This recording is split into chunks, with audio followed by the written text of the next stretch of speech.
Така, ето го и последния лапкоин от числата number 1, който значи си номер 1, брат.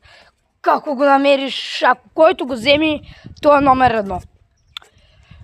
Значи, на истинските лапкоинове хората се гръмнаха да ги търсят.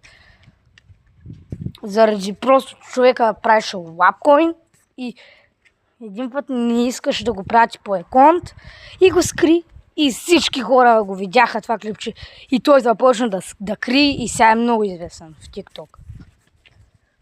А сега искам да стана такъв. Никой не знае каква ме е съдбата.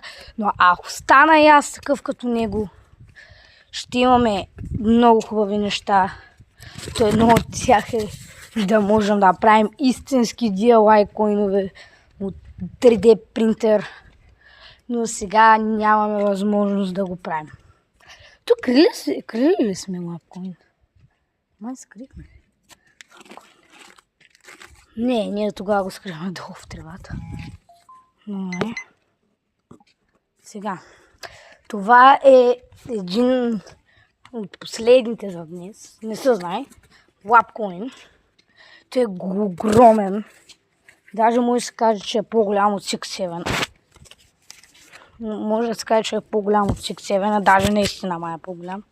Той е огромен и ще е само за теб. Ако ти ще го вземеш, ще е само за теб и ти си номер 1 най-добрия брат. Ако го вземеш. Който го вземе, това е номер 1. Това си е за него. Ние не ги вземаме, ние само ги крием и ги показваме. Ето знака, че е оригинален, не е някакъв фейк, дето никой да не дет, някой друг го е измислил и просто сме го направили. Знака, оригинал е. И сега елате да го скрием. Имам идейка. Тук не се побирка.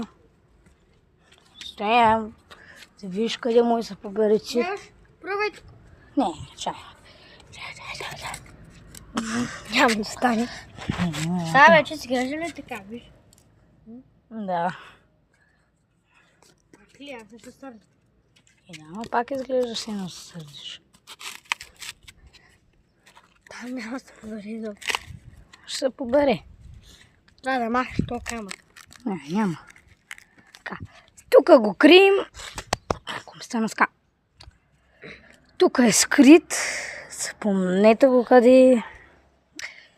Там този лапкоин, пак казвам, в град Тополград, не го търсете навсякъде. И чао!